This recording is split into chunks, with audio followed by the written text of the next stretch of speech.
Silang versi FPI Polisi, saya ingin minta tanggapan Kompolnas Pak Wahyu. Tadi dikatakan oleh Sekretaris Umum FPI Bang Munarman bahwa seharusnya Polda atau Polri tidak punya kewenangan untuk menyelidiki kasus ini karena ini seharusnya masuk kategori pelanggaran HAM berat, apalagi tadi disebutkan bahwa tersangkanya sudah meninggal dunia. Terima kasih Mbak Rana, terima kasih Pak Munarman. Jadi rekonstruksi ini kan sebetulnya kan merupakan menggabungkan pasal-pasal dari data yang ada. Polisi menginformasikan masih ada 4 yang buron. Soal 4 buron silakan tanya ke polisi karena itu bukan kewenangannya kami Kompolnas. Dari situ kami melihat rekonstruksi itu wajib dilakukan agar semakin menjadi terang. Sementara kita lihat pihak lain, Komnas HAM juga melakukan penyelidikan, kemudian nanti akan ada rekomendasi. Menurut kami Kompolnas, apa yang kami lihat nanti akan digabung dengan apa temuan-temuan Komnas HAM dan temuan yang lainnya akan semakin membuat kasus ini lebih jelas. Tapi menurut Anda kewenangan itu dimiliki oleh kepolisian? Karena polisi melihat masih ada yang harus dibuat terang, jadi itu harus dilakukan. Kalau itu nggak dilakukan, seperti menutup masalah ini. Nah, sehingga dengan ini terbuka, semakin jelas.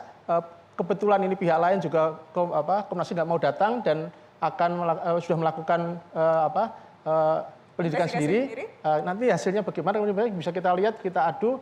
Semakin lengkap kan, sehingga semakin jelas.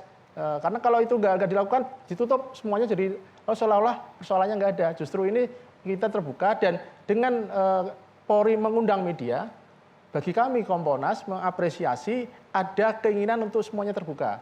Tentu saja terbuka itu bukan berarti telanjang. Jadi ada sesuatu yang harus ada etikanya, ada normanya yang harus dipatuhi. Tetapi transparansi yang diharapkan dengan aturan yang ada, dengan kondisi yang ada itu bagi kami Kompolnas suatu kemajuan yang harus kita apresiasi. Karena kalau itu tertutup, dia bisa lebih main mata. Tapi dengan terbuka semuanya kan kelihatan.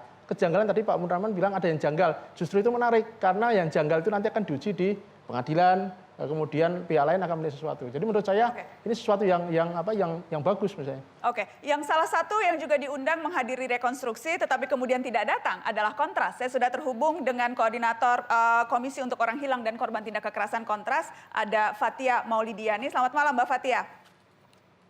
Selamat malam. Mbak Fathia, jadi kenapa Kontras menolak untuk hadir rekonstruksi yang digelar oleh kepolisian?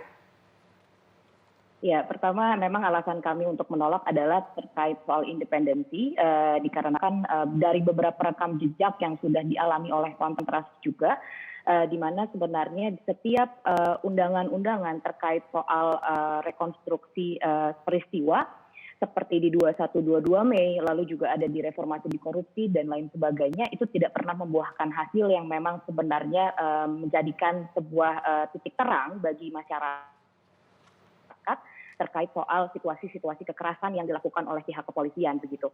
Jadi kalau misalkan memang Kontras hanya diundang hanya untuk legitimasi semata karena adanya pengundangan terhadap masyarakat sipil tapi tidak ada tindak lanjut dari kekerasan yang dilakukan oleh kepolisian, maka memang ya kita menolak untuk hadir karena tidak pernah ada proses yang berujung baik di situ. Oke, tapi kemudian kan tentunya Kontras sudah melihat nih dari media bagaimana rekonstruksi itu dilakukan. Apa yang perlu dicermati dari rekonstruksi polisi soal peristiwanya sendiri? Pertama kita lihat bahwa dari keterangan kepolisian di konferensi pers pertama itu berbeda dengan hasil dari rekonstruksi yang dilakukan oleh pihak kepolisian. Dan di sini juga kami tidak melihat adanya misalkan barang-barang bukti ataupun bukti mobil yang menjadi TKP sebenarnya dari penembakan yang dilakukan oleh kepolisian itu. Apakah mobil tersebut memang disajikan dan diperlihatkan sebagai lokasi dari penembakan yang dilakukan oleh pihak kepolisian ini. Lalu di awal dibilang bahwa ada 6 orang yang menjadi korban dari penembakan. Namun tiba-tiba berubah lagi jadi 4 orang, lalu 2 orang tiba-tiba dibilang melarikan diri. Nah, di situ sebenarnya ada beberapa informasi yang berbeda dan di sini pada akhirnya tidak menunjukkan adanya satu tindakan preventif dari kepolisian dalam pengejaran ini. Tidak ada surat penangkapan ataupun terkait soal penggeledahan dan lain sebagainya atas dugaan adanya senjata api dan senjata tajam.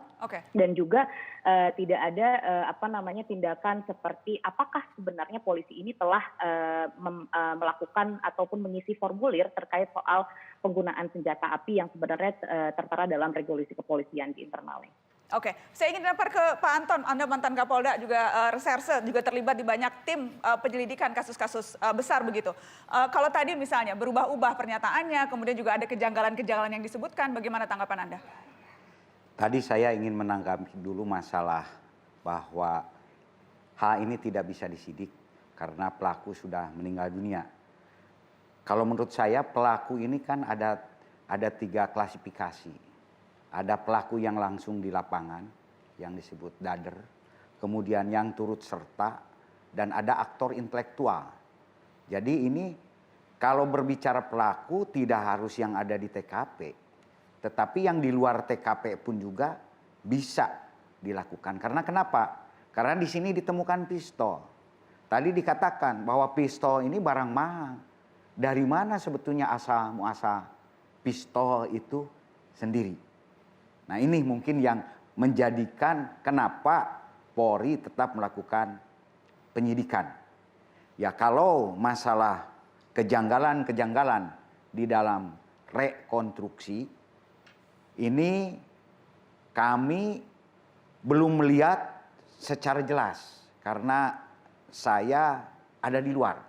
Karena rekonstruksi ini pun juga bisa saja setiap saat berubah. Jadi kalau berubah-ubah itu karena ditemukan nopum-nopum baru yang mengharuskan berubah. Justru kalau tetap demikian kemudian ditemukan bukti-bukti baru, yaitu rekonstruksi tidak akan sesuai dengan kenyataan. Oke. Makanya nanti di sini pun juga kepada masyarakat kalau memang ditemukan sebuah kejanggalan, segera berikan informasi yang selengkap-lengkapnya berikut fakta-faktanya. Otomatis nanti rekonstruksi pun juga bisa berubah. Dan rekonstruksi itu tidak ada aturannya, bisa sekali, 2 kali, 3 kali, bisa saja 4 kali. Sampai mendekati kenyataan yang sebenarnya. Oke, kita akan kembali setelah pariwara, tetap di Mata Najwa.